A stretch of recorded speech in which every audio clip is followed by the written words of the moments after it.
हमारे पास इस प्रॉब्लम में क्या दिया हुआ है, two particles A and B each having a charge capital Q are placed at a distance D apart.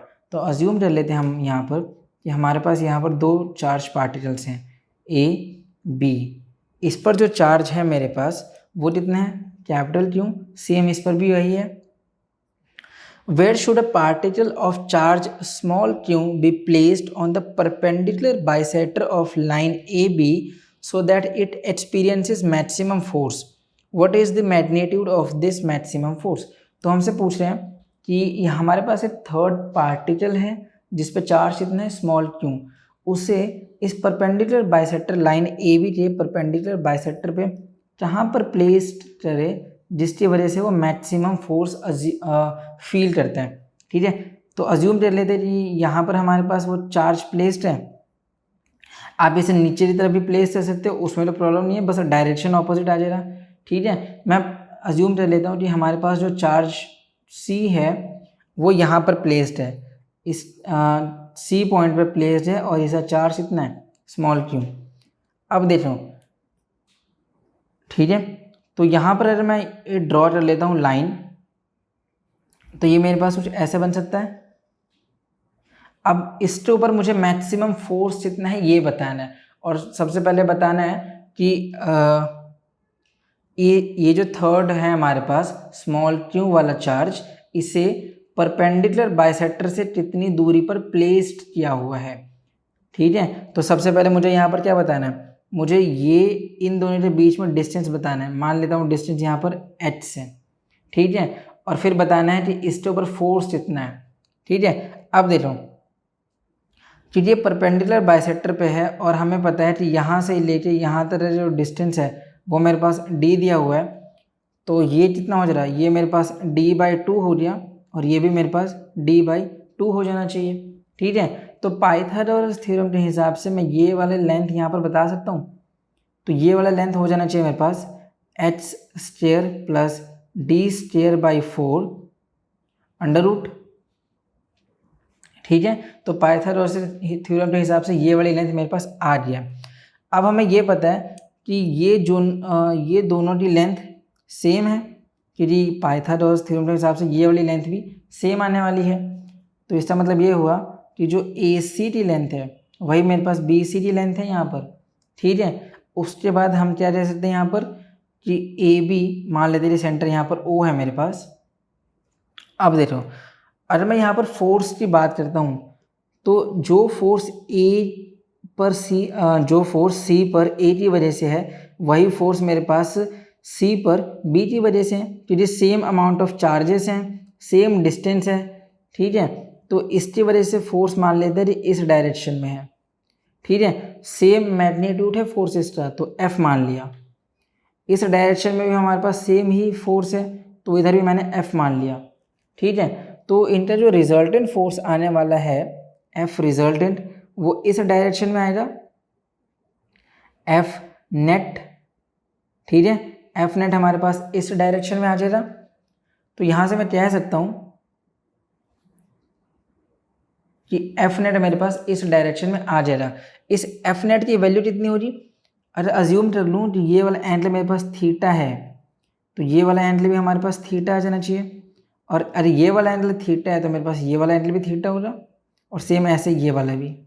ठीक है, सो देखो, अरे मैं इस फोर्स के वेक्टर कंपोनेंट्स बनाता हूँ तो इस डायरेक्शन में मेरे पास कितना हो गया, ये हो जाना चाहिए F, इसकी वजह से F साइन थीटा। ठीक है, इस डायरेक्शन में भी क्या हो जाए मेरे पास F साइन थीटा। इस डायरेक्शन में इस फोर्स की वजह से कितना हो गया F क्रॉस थीटा, और इसकी वजह से भी F क्रॉस थीटा। तो जो F नेट की वैल्यू है वो दोनों ऐड हो जाएंगी, 2F क्रॉस थीटा। ठीक है, तो ये हो जाए मेरे पास मैग्नीट्यूड F नेट के लिए। ये सॉल्व करते हैं। अब हमें पता है ये दोनों ही वैल्यू कैंसिल हो जाएंगी क्योंकि दोनों का मैग्नीट्यूड सेम है और ऑपोजिट डायरेक्शन में मूव कर रहे हैं। ठीक है, पर ये दोनों का मैग्नीट्यूड सेम है पर सेम डायरेक्शन में है, इसीलिए ये ऐड हो रहे हैं। तो यहाँ तक हमें बात समझ में आ रही।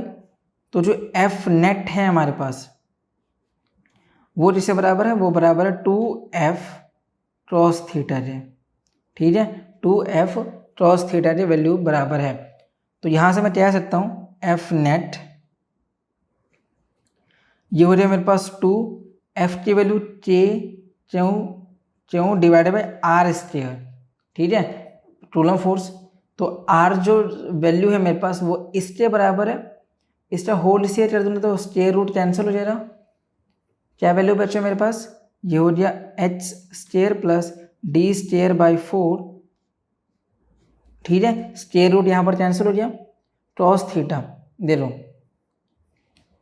ये हो जाए मेरे पास थीटा बेस बाई हाइपोटेनियस। तो बेस कितना है, एच से हमारे पास एच, और हाइपोटेनियस की वैल्यू यही है H square plus D square by 4, और इसकी पावर अपने पास हाफ है, ठीक है। इसे सिंप्लीफाई कर देते हैं अब यहाँ पर, तो ये हो जाना चाहिए 2k small charge capital charge, H हमारे पास डिस्टेंस है, और ये हो जाना चाहिए मेरे पास h square plus D square by 4, ये जितना आ जाए ये हो जाए मेरे पास 3/2 एफ नेट की वैल्यू, ठीक है। अब हमें क्या बताना है, हमें यहाँ पर मैक्सिमम फोर्स भी बताना है। तो यहाँ पर फिर से वही डिफ्रेंशिएशन वाला रूल आ जाएगा, डिफ्रेंशिएशन वाला मैक्सिमम मिनिमम वाला कॉन्सेप्ट आ जाएगा। For maximum for F max हम क्या करते हैं, डिफ्रेंशिएशन कर देते हैं इस फोर्स की, एफ नेट की differentiation with respect to H, और उसे 0 के बराबर पुट कर देंगे, ठीक है, मैक्सिमम फोर्स के लिए। सो डिफ्रेंशिएशन कर देते हैं इसकी, सो एफ डैश नेट की अगर मैं डिफ्रेंशिएशन करता हूँ विद रिस्पेक्ट टू एच, तो कॉन्स्टेंट बाहर 2k ये भी बाहर, डिफ्रेंशिएशन होने वाली है हमारे पास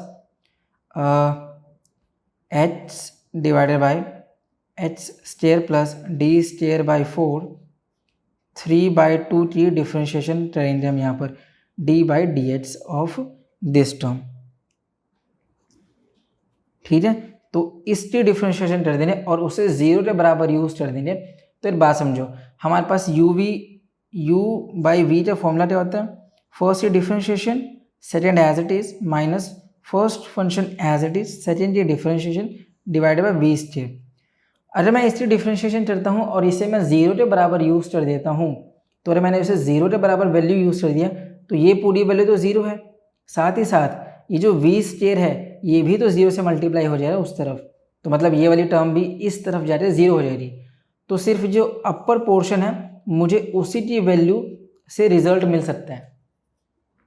तो यहाँ पर अगर मैं डिफ्रेंशिएशन कर देता हूँ इसकी, सो देखो फर्स्ट डिफ्रेंशिएशन मतलब एच से डिफ्रेंशिएशन 1 हो गया, सेकेंड वाला as it is, so H square plus D square by 4, 3/2 minus first function as it is, second की डिफ्रेंशिएशन कितनी हो जाएगी मेरे पास, ये हो जाना चाहिए यहाँ पर तो सबसे पहले पावर के डिफ्रेंशिएशन 3/2, ठीक है, सबसे पहले पावर के डिफ्रेंशिएशन कर दी 3/2, ये रह गया H square plus D square by 4, यहाँ से हो जाए मेरे पास हाफ, और इनसाइड इसकी डिफ्रेंशिएशन 2h, और इसी डिफ्रेंशिएशन तो मेरे पास 0 हो जानी चाहिए, ठीक है। सो देखो ये से ये कैंसिल हो गया, क्या रिजल्ट आ रहा है यहाँ से, H square plus D square by 4, 3/2 minus 3h square, H square plus D square by 4, 1/2, और ये वैल्यू बराबर है मेरे पास एफ नेट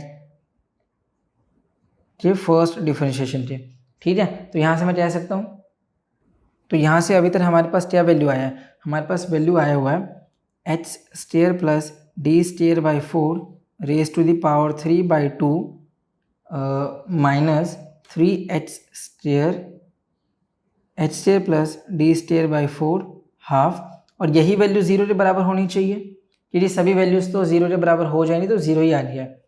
यहाँ से मैं H square plus D square by 4 common ले सकता हूँ, तो ये जितना रिजल्ट आ रहा है ये हो रहा है मेरे पास h square plus D square by 4, multiply करके देख लो, यहाँ से हाफ कॉमन ले लूँगा, ठीक है, माइनस ये पूरा ही पोर्शन बाहर आ गया है, सो 3h स्क्वायर, इसकी वैल्यू 0 के बराबर, तो ये पूरा ही टर्म 0 हो गया। यहाँ से रह गया मेरे पास d square by 4 minus 2h square, ये वैल्यू 0 के बराबर है। यहाँ से मुझे h के लिए सॉल्व करना है। सो डी स्क्वायर बाई 4 ये बराबर है 2h स्क्वायर, ये हो जाना चाहिए डी स्क्वायर बाई 8। ये जितना रिजल्ट है अपने पास h आ जाना चाहिए plus minus under the root D square by 8। तो जैसे मैंने बताया कि हमने जो सी पॉइंट लिया हुआ है वो लाइन ए बी के अपर पोर्शन पे लिया हुआ है, तो मैं यहाँ पर अज्यूम कर रहा हूँ कि ये मेरे पास पूरी पॉजिटिव वैल्यू मैं ले सकता हूँ। तो ये हो जाएगा डी बाई 2 रूट 2, ठीक है। तो ये आ गया मेरे पास डिस्टेंस जहाँ पर जो सी पॉइंट है उसे प्लेस करना है, ठीक है। अब मुझे यहाँ पर मैक्सिमम फोर्स भी बताना था, ठीक है। तो हमारे पास फोर्स के लिए क्या वैल्यू आया था, फोर्स की वैल्यू आ रहा था अपने पास, ये आया था 2K क्यों और ये जितना आया था h divided by h square plus D square by 4 3/2 आया था ये, ठीक है। अब मुझे यहाँ पर क्या बताना है, मुझे यहाँ पर मैक्सिमम फोर्स भी बताना है। तो यहाँ पर ये वाली वैल्यू मुझे यूज़ करनी होगी, ठीक है। तो यहाँ से मेरे पास एफ मैक्स के लिए वैल्यू आ जाएगी। तो ये हो जाना चाहिए अपने पास एफ मैक्स। सो 2K क्यों ये हो जाना चाहिए अपने पास यहाँ पर, इसकी वैल्यू इसके बराबर है। ये जो h स्क्वायर था वो डी स्क्वायर बाई 8 आ गया है, ठीक है। तो ये हो जाना चाहिए D square by 8 plus D square by 4, ये जितना हो जाए 3/2 और यहाँ पर h की वैल्यू है d 2 रूट 2, ठीक है। तो ये क्या रिजल्ट में आ गया, ये हो जाना चाहिए 2K क्यों स्मॉल क्यों कैपिटल क्यों d यहाँ पर आ गया, ये हो जाए मेरे पास 2 रूट 2 और इसे सिंप्लीफाई करते हैं तो इसका एलसीएम आ जाए मेरे पास 8, ये हो जाए मेरे पास 3 डी स्क्वायर 3/2, ठीक है। तो यहाँ पर आप इसी फर्दर सॉल्यूशन कर सकते हो, ठीक है। तो यहाँ पे हम अज्यूम करते ये कैंसिल हो जाए यहाँ पर। तो जब आप इसे सॉल्व कर देते हो तो इसे आप इजीली सॉल्व कर सकते हो। मैं यहीं पे इसे वैल्यू यहाँ पर रहने देता हूँ। तो जो एफ मैथ्स है वो हो गया क्यों D divided by 3d square by 8 raise to the power 3/2, ये 2 रूट 2 है हमारे पास, ठीक है। तो इसे अपर और यहाँ पर मैं मल्टीप्लाई कर दूँ ना, ये हो जाना चाहिए रूट 2/2, ठीक है।